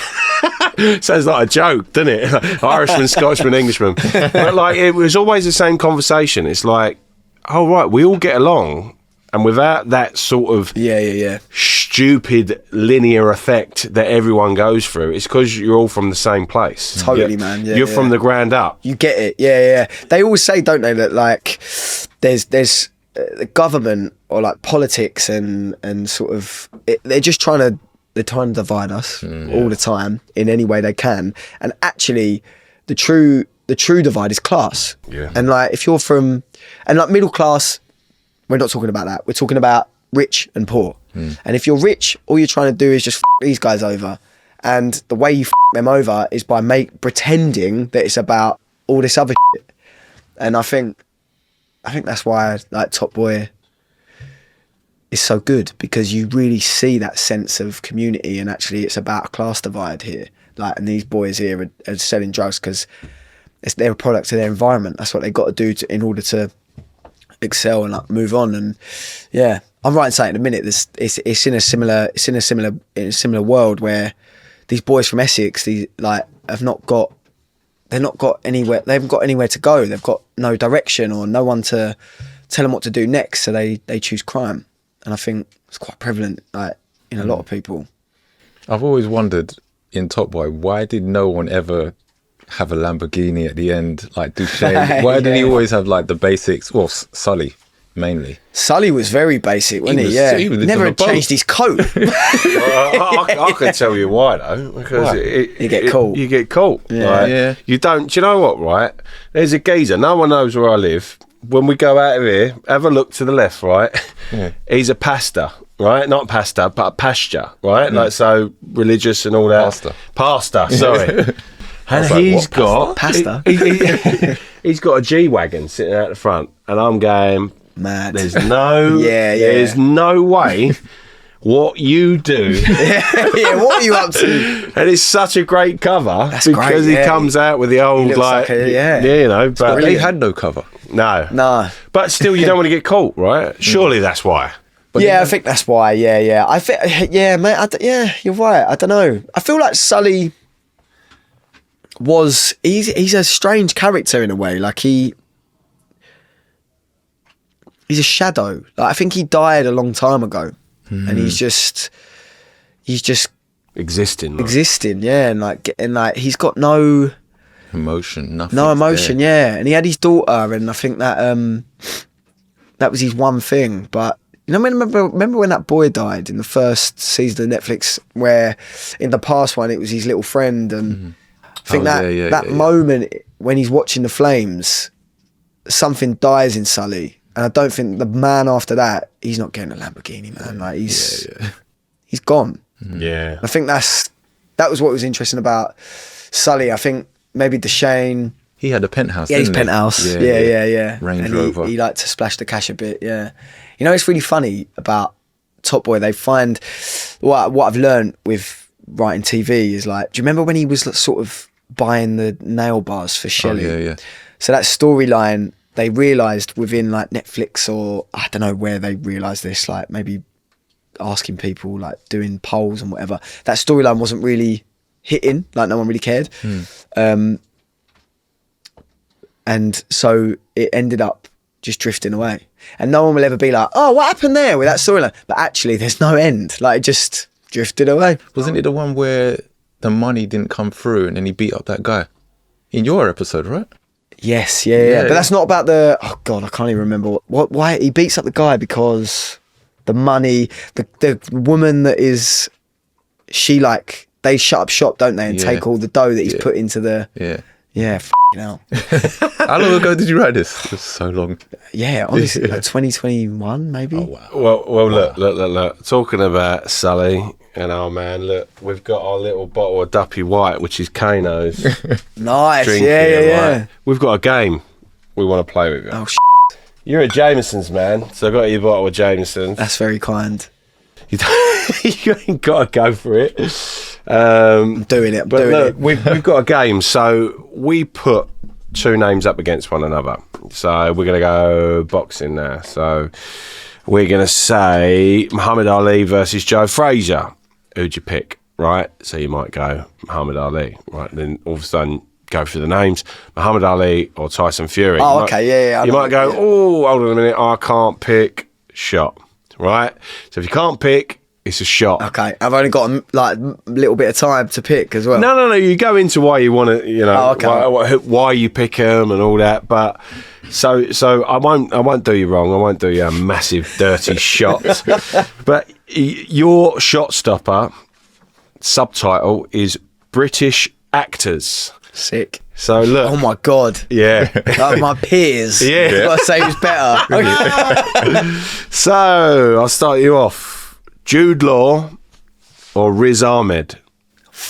That's hard. Actors is like kind of... Yeah. Because you might end up working with them, right? Yeah. I'm gonna go with Jude Law. I love Riz Ahmed, but Jude Law from young, I really liked in Talented Mr. Ripley and films like that. So I'll go Jude Law. Yeah. Little fact, I was told 3 times in my life I look a bit like Jude Law. Really? I was like, I'll take that. Bruv, I can see it. I know exactly what they're saying. I'll take it. Yeah, all the day Cockney long. Jude Law. Yeah, man. I also know his son Raph Law quite well, so I better say Jude Law. Okay. All right. Jude Law or Andrew Garfield? Jude Law. Right, okay. Andrew Garfield's fantastic, but I'm just never been on that train. Yeah. I get it. But he is good. He's a very good theatre actor as well. But Yeah. Jude Law or Dev Patel? Jude Law. Okay. Jude Law or Stephen Graham? Stephen Graham. Why? He's never going. Stephen Graham, he's just... I love that man. He's This Is England was like... Combo was just something I watched very young and thought he was like electric and dangerous and scary and manipulative and just something really special about him. Going further back from that, Snatch, like him, like just thought that, him and Jason Statham in that little duo was just brilliant. And then just moved, like blasting forward to The Virtues, and God, I could go through everything of his career, but then also meeting him on 1,000 Blows and never having a scene with him, but meeting him a lot backstage, and then meeting him at the premiere and actually having a good old chat with him. And now we're chatting. I got voice notes, bruv, going, hello, Elliot, it's me, Stephen Graham. And I'm like, no, this is nuts, because he's up there for me, like as one of the best. So it's going to maybe stay as Stephen Graham for quite a while, but we'll see. Mate, I'll tell you what, Stephen Graham is like top of my bucket list of people to get in here. Like, bruv. I'm just saying. Just give him a voice now. I'll do what I can, man. I'm joking. We're going to talk about 1,000 Blows. No. I'm not joking. Swindling. Elliot. We'll talk about 1,000 Blows after. I definitely want to talk about that. I watched that. Listen, Stephen Graham or Taron Egerton? Stephen Graham. Okay. Stephen Graham or Daniel Kaluuya? Kaluuya. Ooh. It's Stephen Graham. It is it's just Stephen Graham. Yeah. But Daniel, I love him. Yeah, Right. good lad. Stephen Graham or Sean Connery? Stephen Graham. Stephen Graham or Tom Hardy? Oh! Yeah, that's the thumbnail. Tom Hardy. No! Wow. Oh, really? Really? I thought I was going to get you with that. I'll say Tom Hardy because he literally, like I said earlier, he made me want to be an actor. And he's had a couple of stinkers lately, and I don't love all the Venom films, and I think Venom's terrible. I'm over it, yeah. I don't care about any of that. But I'm enjoying Mobland. You watched any of Mobland? No. Paramount Plus, quite hard to get in it. But it's Guy Ritchie and Jez Butterworth wrote it, who's incredible. Tom Hardy's the lead. Pierce Brosnan, in it, Pierce right? Brosnan, yeah. It's actually really good. Yeah, We it's break really the good. wrong hands and what is Yeah. it like? Greet the right? I don't know, but Yeah, yeah, all I've that, seen all it. that. I've seen it. All that. Oh, mate. I want to do the shot, Stephen Graham. Right. I reckon you'll do a shot now. Don't do it just because I've said it. No, I won't. Tom Hardy or Gary Oldman?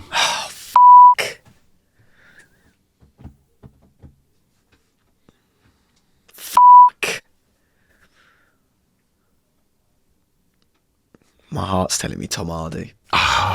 Okay. No shot. No shot.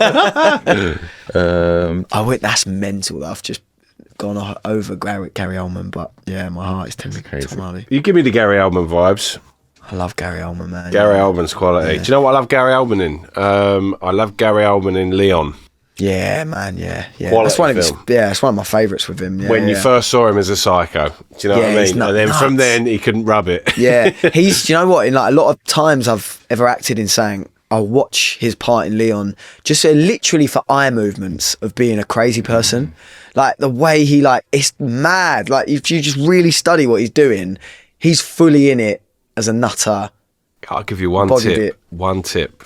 I know this one. I know, right? Because I used to box. Oh yeah. One tip to look mad: look at someone above their eyebrow, as opposed to in their eye, and don't blink.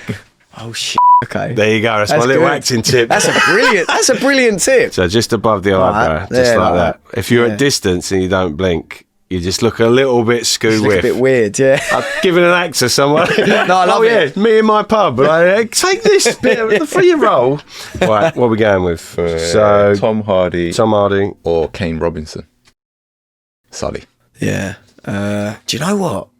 Okay, no. It's going to be Tom, but Kano needs to do more. Yeah, of course. But that geezer is so talented as an actor. It's unbelievable. Well Like talented. the way that you can watch him on a screen and feel sorry for him, but also hate his guts is mad. Like he just looks like a puppy or something, doesn't he? But that would bite your nose off. Yeah. Like he's got some sort of. He's got it. Yeah. He's got it.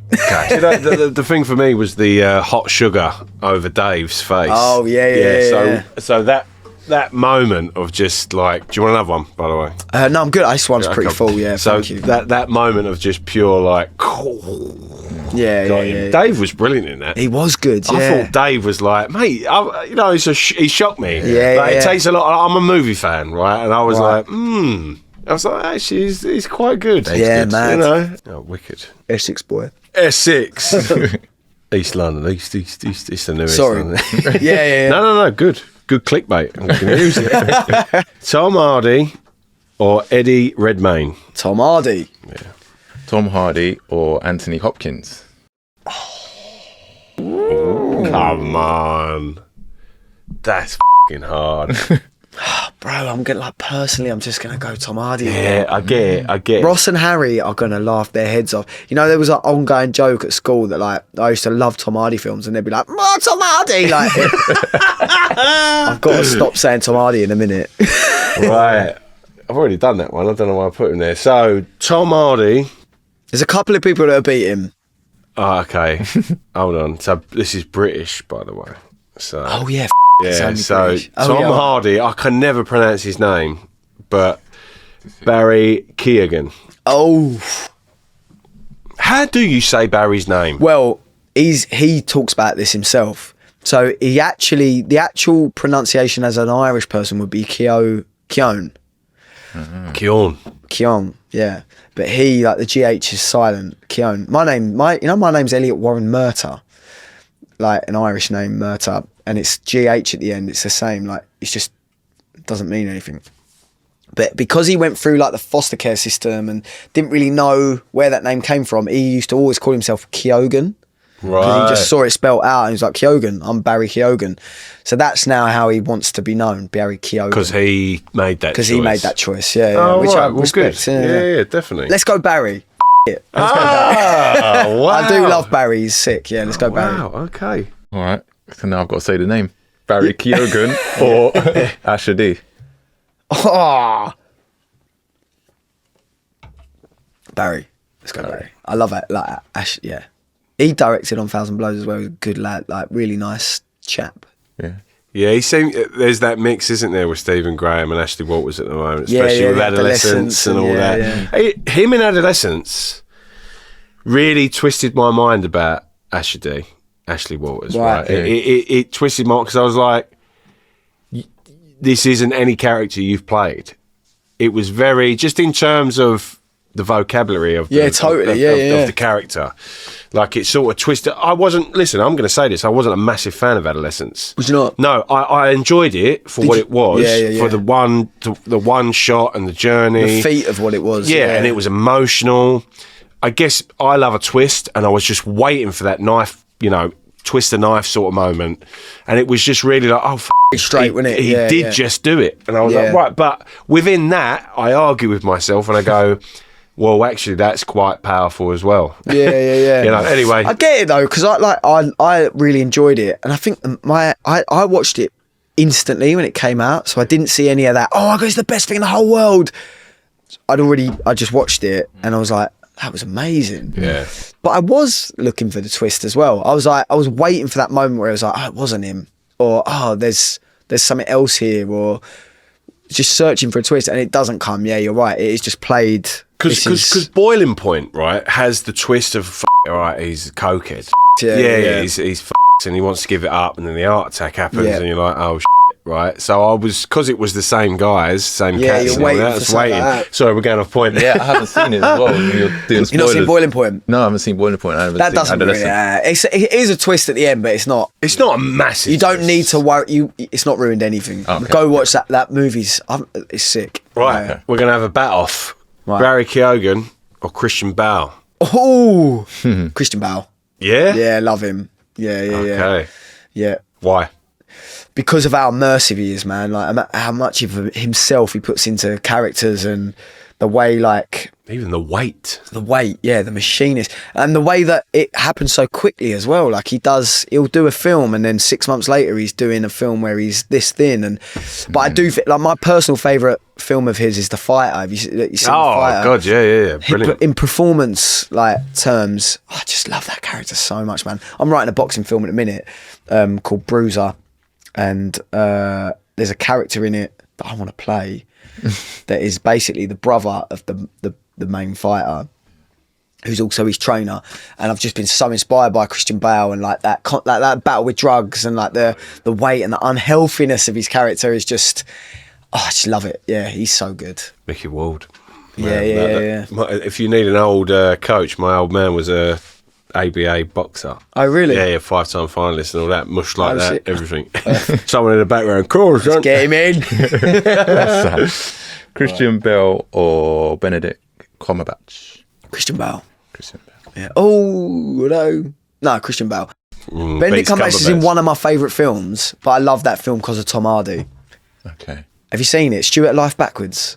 Nah. So weird and rare. It's a BBC made for TV film. Go watch it. One of Tom Hardy's best performance. He plays a junkie that's got like PTSD or something. It's so good, man. The film's a bit weird, but his performance is amazing.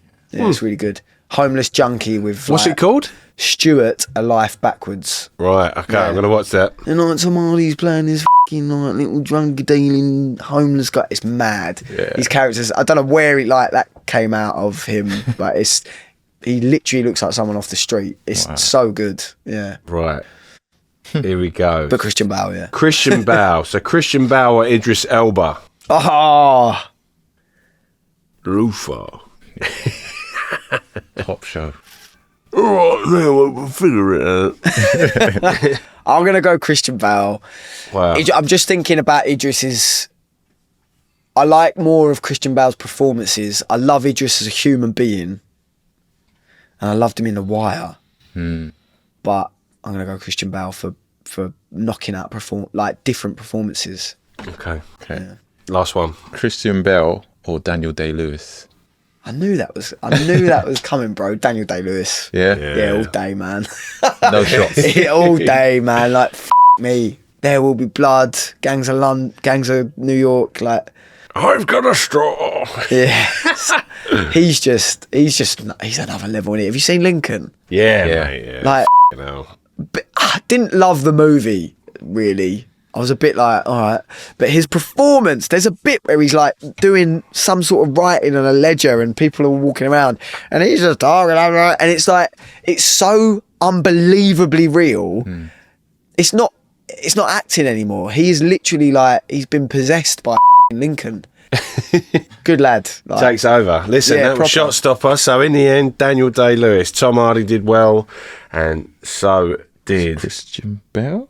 Christian Bale. Yeah, Christian Bale did quite well. Who would win out of three? Yeah.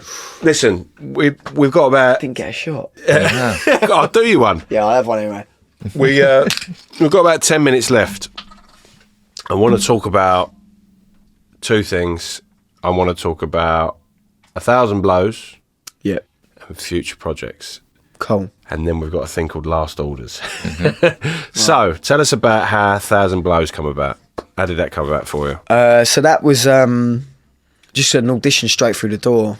And I just like fell in love with the project instantly. I was like, oh my God, I want this. And I actually auditioned for a different character, a posh character. I can't remember the name. But I auditioned for this character and they were like, yeah, we love you, but I don't know if you're right for this person. I was like, okay, give me something else. And then Sharky Devonish came through the door, and it felt like it was just made for me. Like, I read the character, I didn't even try to do much. Do you know what I'm quite good at as an actor, which is ridiculous, but like playing a vulnerable hard nut. Right. That's my forte. Playing someone that like thinks they're wellard and might actually get the job done, but also might go and have a cry.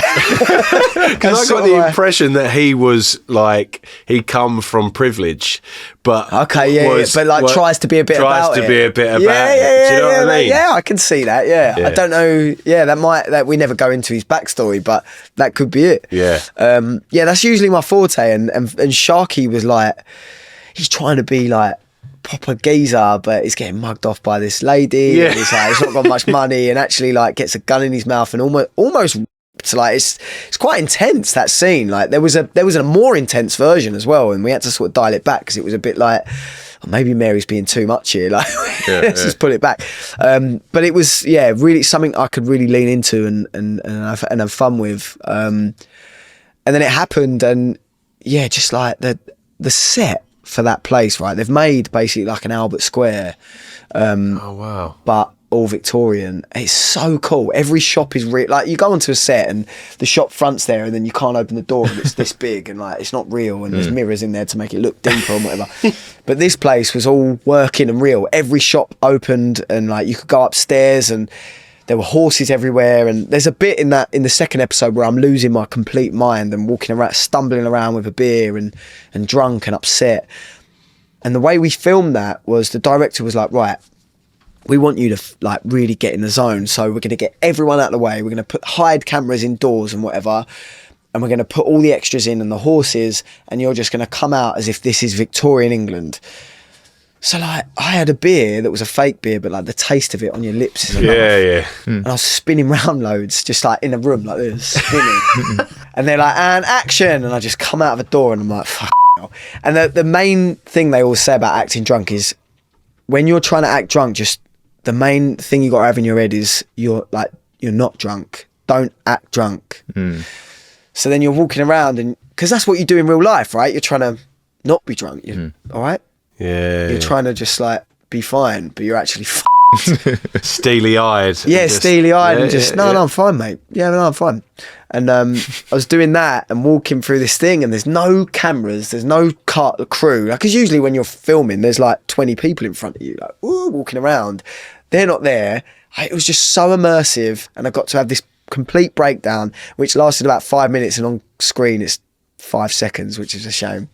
But it was just a great experience, really good experience. Erin Doherty, or Doherty, I think she pronounces it as, is just an absolutely incredible woman, beautiful person, great to work with, and like it was just, everyone was brilliant. Like great time. Yeah. Oh mate, well, it sounds like you got Stephen Graham in the phone. You know, you're doing everything's moving in the right direction for you. We're getting there, mate. We're getting no, there. but it's so I love to see it. Like God's honest truth, hand on heart. Like going through like a journey of your personal journey, which is artistry and, you know, musicianship and hard times and low times and things like that. Like, I love to see someone succeed. Like you're getting there, man. Like, Yeah, I don't mean it like, you know, cheesy wise or whatever, but it's like when I was watching that the other, literally the day after, my mum texted me and was like, "Have you heard of Elliot Warren?" What? I was like, yeah, so this is mad, right? I said, no, what's that? I said, it's in 1,000 Blows. I said, I watched the first 2 episodes last night, which you cut across, right? Yeah. So your body gets chucked away and all that, like spoiler alert. But it was like, oh, you know, Ross knows him. And I was like, Ross, because I watched it. And like, again, without it sounding, and it probably sounds like just saying it for cameras and stuff. But again, it was like, you know, like actors that you know the face and have naturally been there in the eye's mind or whatever. Yeah, you got it. Like honestly, like I think you have. I think you're gonna go and do big things and all that. Well, that's really kind, mate, because that's what you want to hear. Yeah, definitely. You'll be watching. You be watching. Yeah. No, that's really, thank you, because that's what we're all doing it for, isn't it? Yeah, definitely, 100%, Nice one. 100%. Do you have future projects that you're working on at the moment? Nothing, man. Nothing at all. Working in home base, brother. When's it coming? After all that bang. Nothing. That's the problem with this industry. No, it's all sorts on the go. Writing is like, that's sort of my bread and butter. Mm-hmm. That's where like acting, you know, it comes and goes, and you wait for the auditions, and you're just hoping and praying and that something comes in. I've actually got an audition tomorrow that I'm so excited about. Mm-hmm. But who knows? Go on. It's called. Well, I can say it. No one's told me not to say. It's called The Westies, and it's about the Irish mob in New York in the 1980s, and it's for like a lead part. Oh wow! And I'm sure there's 1 million people auditioning, and like it'll just be another audition, and who knows. But it's one of them ones that you get every now and again that it's like, oh no, that's it. I want that so bad. So I'm going to give it my best shot, and we'll see. Maybe this will be the first time I've announced it, and you like this time next year, I'll be in it, and you'll be watching it. But yeah, I'm excited for that one. Yeah. But no, it's mainly writing. I've got a show called Slaughterhouse in with Netflix at the minute. This sort of my baby at the minute. I'm like loving it. Everyone that's read it is just really excited by it. We've had like the head financer at Banijay, which is like a big company that finance loads of projects like Peaky Blinders and SAS Rogue Heroes and big BBC shows. Oh wow. She said like, this has to be made. This is the best script I've read in years. And so we've had so much good like energy behind it and feedback that now Netflix have picked it up and they love it. So I feel like all the contracts are coming through this week, and it's the closest I've been to having my own show. It's set in Essex, set in Southend. It's about boy racers. But really it's sort of about male mental health and just like your place in the world as a working class man in this country at the minute. It's a little bit like we're trying to do Skins for today, but way more serious and with crime involved, with a little touch of the In-Betweeners. Everything. That's it. Yeah, we're trying to like mix all that together and make like a funny, dramatic, mad show, and I think it's like people read it and they like laugh their heads off, but they're also like feeling like, oh my god, this is scary and it's tense, and like, so I feel like we're hitting something, and hopefully Netflix go for it and we get that on board. I've also got another showing with the BBC called Stress Heads, which is like this is great, man. If this went, I'd be so happy. It's like everything I'd watch. It's everything I'd ever watch on telly myself. It's sort of a post-apocalyptic zombie thing, but it's called Stress Heads because it's about right now in the world, we're so collectively stressed out because of the news. We're looking at everything everywhere all at once, like on Instagram, Reddit, Facebook, whatever it is. Like we know everything, don't we, about everywhere in the world, and we're all so stressed that in this world, when you get too stressed, there's actually an emotional contagion happening that sends you into like crazy mode, and you turn into a raving lunatic that wants to eat and kill people. So the world like just blows up, and it's about a family that are trying to sort of like navigate that. I've got a film on the go with the people that made Thousand Blows. They're called Water and Power, called Bruiser, which is a boxing film about, the premise is quite funny. It's about a guy, well, this bit isn't funny, the second bit's funny. The first bit is that he tries to kill himself. That's not funny. And it's sort of, that's what the film's sort of based on, about like a look at like male suicide in this country in a minute, and that how massive that figure is in this country, the percentage of people that are doing that. But actually the plot line is that he's a bouncer, and he's on the door to his pub in Romford, and one night the heavyweight champion of the world comes into his pub, and it's a bit of a Conor McGregor character, and he's a bit of a nutter, and he starts on someone in the pub, and the bouncer gets him out, and he's like, come on, he's called Dave. And anyway, an altercation happens, and Dave ends up knocking him out, so he's technically knocked out the heavyweight champion of the world, and all these kids in the pub are filming it, so it goes viral, and he ends up getting a shot at the title. Oh, wicked. Yeah, and it's a bit of like a Rocky meets kind of Uncut Gems meets like a underdog sort of feel-good film. Be fun. I'm sold, man. Yeah, man, yeah, it'd be good. Mate, you don't need Netflix. Just make like literally Elliot TV, man. Just get involved in it. Oh man, well, that's one of the things, man. When you're a writer, you learn that you have to have about 20 projects on the go, and like they'll all fall, and then one or two will like go, and they're your songs. You know what I mean? Exactly. Like, It's your album, and like apart from mine are like 3 minutes long. These are like hours and hours and hours of writing and material. Listen, Elliot, you've been an amazing guest. We've got a little thing called Last Orders. Right, this is quick answer round before we leave the podcast. So, last orders. Here we go. So, question 1: dream collaboration. Oh God, hell, Tom Hardy. Name all the time. It's a given. It's a given. Have you ever had any ghostly encounters? Whoa. Yeah. Go on.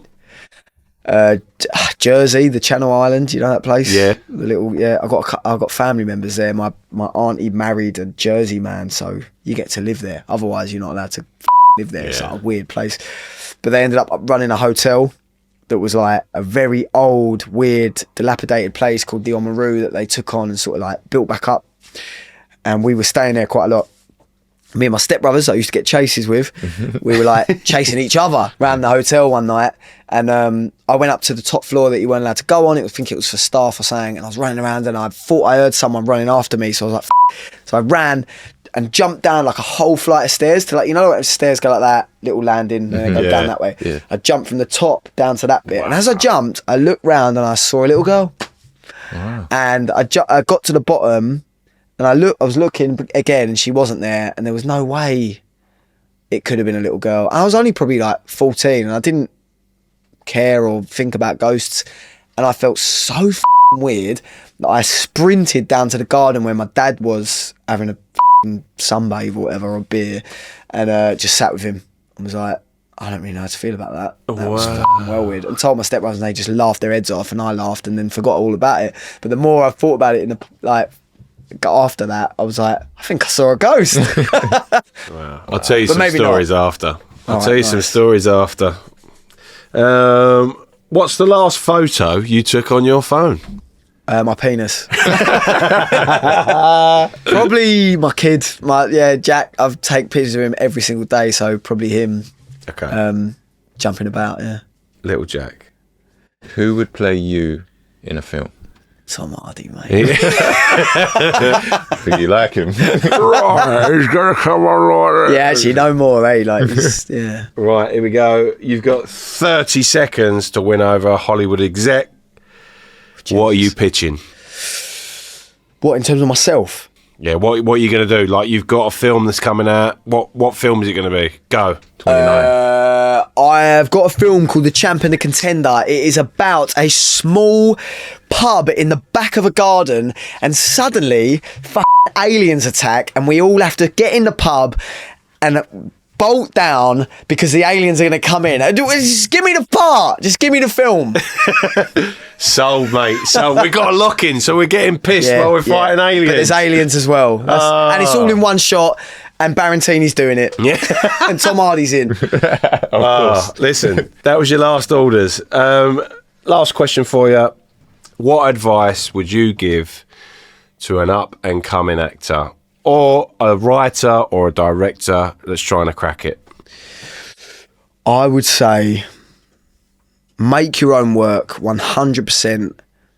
And if you're not doing that, then I don't know what the you're doing, because this industry is crazy. There's 30 to 40,000 actors a year coming out of drama schools and all over the place, and people just declaring that they're an actor or a director or a writer. What can you do to make sure that people are listening to you? Be yourself. Don't be a cookie cutter actor and go and get a headshot that just looks like everyone else. Be you. Lean into the fact that you have got big gold hoops, or lean into the fact that you play basketball, or just like do you. People want to see you. They don't want to see something that you're trying to be. And if you can't write, go find a writer. If you can't direct, go find a director. Make a little crew and just lean onto each other and make stuff that you think is cool. Because at the end of the day, no one gives a shit. If you're trying to make something for someone else, it's never going to work. Make something for yourself and just keep pushing that and flying that flag. Be you. Hold on a minute. Tell us about the Tom Hanks story.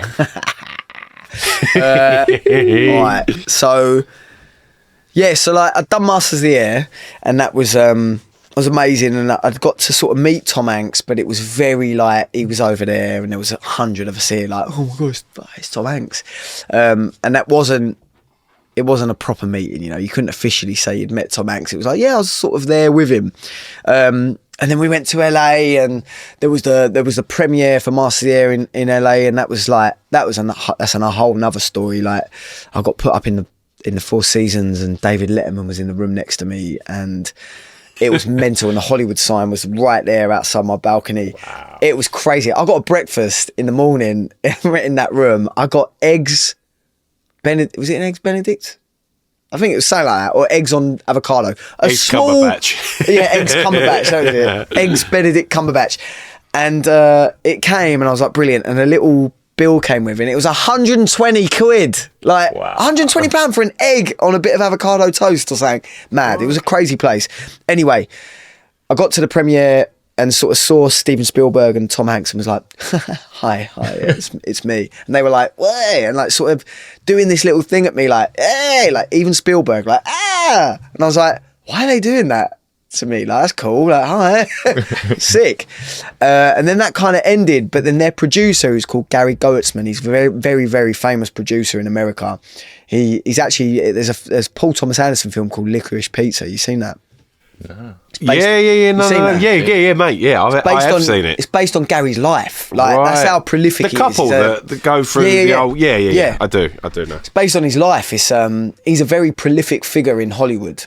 Anyway, he comes up to me at the after party after the premiere, and he goes, "Elliot, man, fuck. You smashed that part in Masters, man. We love James Douglas. Me, Hanks, and Spielberg, we were saying, well, you can't hold a knife to Douglas every time you came in a scene." Don't know what that means. But it sounded good. I was there like, oh, yeah, sweet. Thank you. And we shook hands, and he was like, anytime you're in LA, give me a call, man. Here's my number. And gave me his number. Anyway, that's it. Right? I go home, done.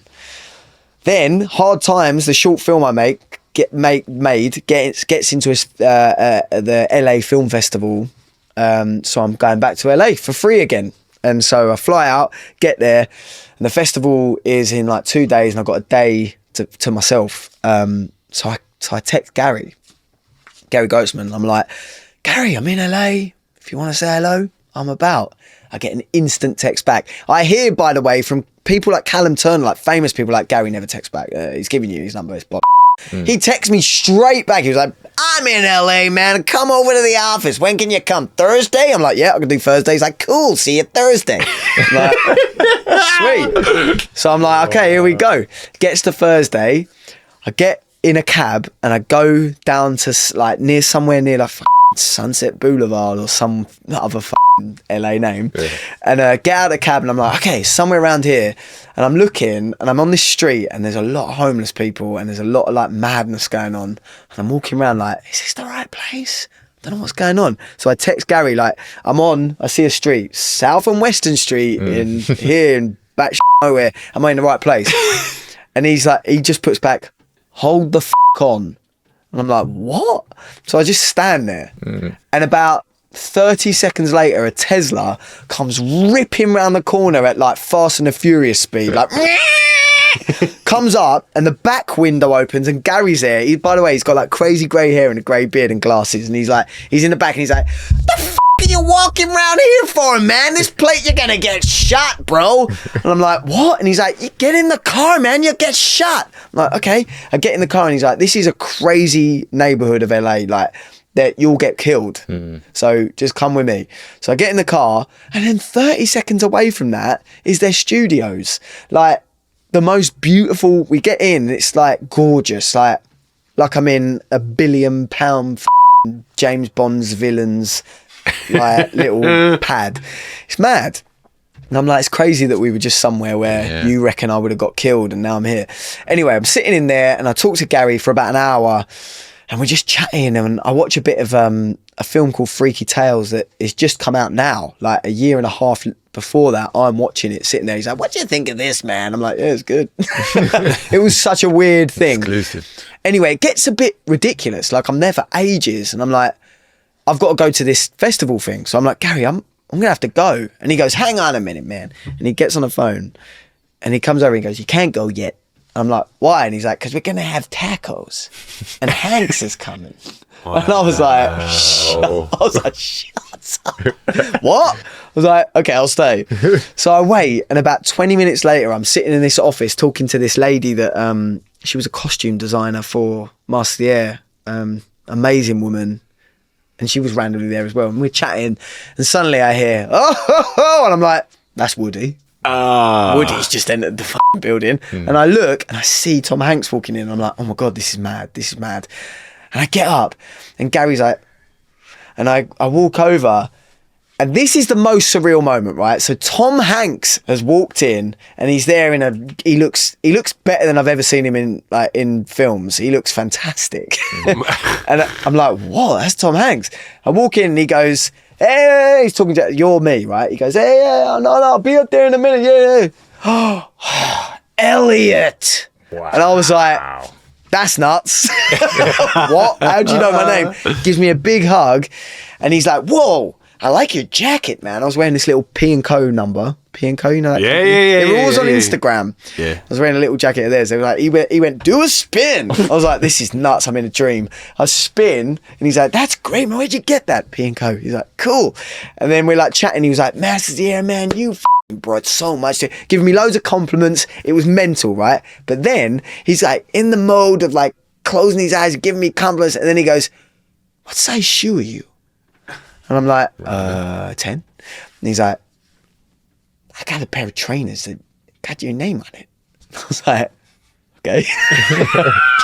Sweet, all right, cool.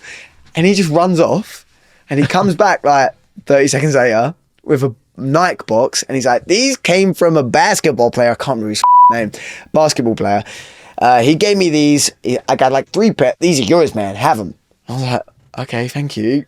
And I look in, I'm like, there's a pair of Nikes in there. I was like, sweet. And then he goes, what size shirt are you? medium, sweet. He runs off, gets me a t-shirt and a hat for his company, like Playtone, gives me it, puts a hat on my head. We have tacos, and then he f***s off. And I was like, that was the weirdest experience of my life. And I'm there with a pair of shoes, a hat on my head, and a t-shirt, and I've eaten some tacos. I'm like, right, I've got to go now. They're like, cool. And Gary went, we got a part for you in Greyhound 2, man. And I was like, yes, please.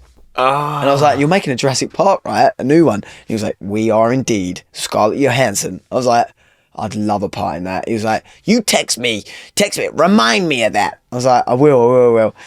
And then I go home. 7 months later, something gets announced about Jurassic Park. I text Gary, and I've never heard anything since. But cool story, really fun. Greyhound 2 still might be happening. They need a load of lads, so who knows? But yeah, it was mental, man. Like, to have Tom Hanks just like waltz in and give me some presents and like tap me on the head and like leave, I was like, this is mad. Do you know what I thought you was going to say when he said, turn around? I thought he was going to say, whoop, there's a snake in my boot. Mate. Everyone's trying to yank his back. It doesn't even work. But mate, Greyhound 2 though, if you get Greyhound 2, man. That'd be cool, wouldn't it? Stephen Graham, Tom Brittany, good lad. I've worked with him. Who's your mate? Come on. Yeah. Say, look, I was told, this is what I mean, man. Yeah.